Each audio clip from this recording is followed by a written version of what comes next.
This lesson shows how economists use demand curves to illustrate the behavior of consumers.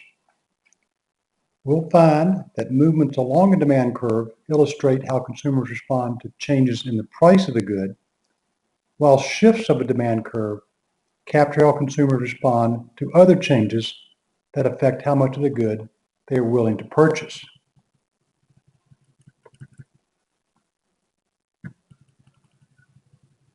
A student might care because being able to explain and anticipate changes in prices and quantities traded can make you a better consumer, employee, and entrepreneur.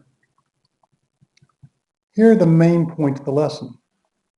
First, the quantity demanded is the amount of a good that consumers would be willing and able to purchase in a given time period if the suppliers are willing and able to sell an infinite amount at the price.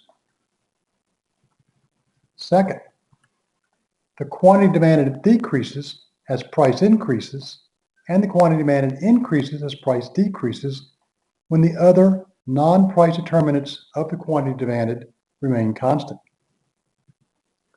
The demand curve plots the relationship between the price of the good and the quantity demanded when all the other non-price factors are constant.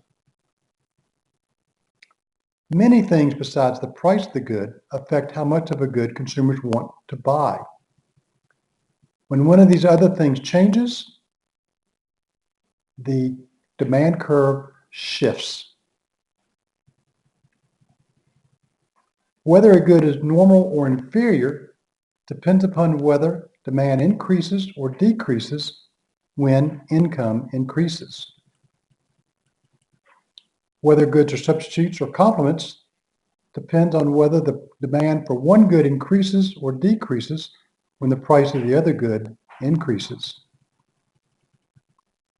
At the end of this lesson, the successful student will be able to state the law of demand and explain why someone would expect it to be true, state what causes consumers to move along the demand curve and in what direction, state what causes the demand curve to shift and in what direction, to state the difference between substitutes and complements, and to state the difference between normal goods and inferior goods.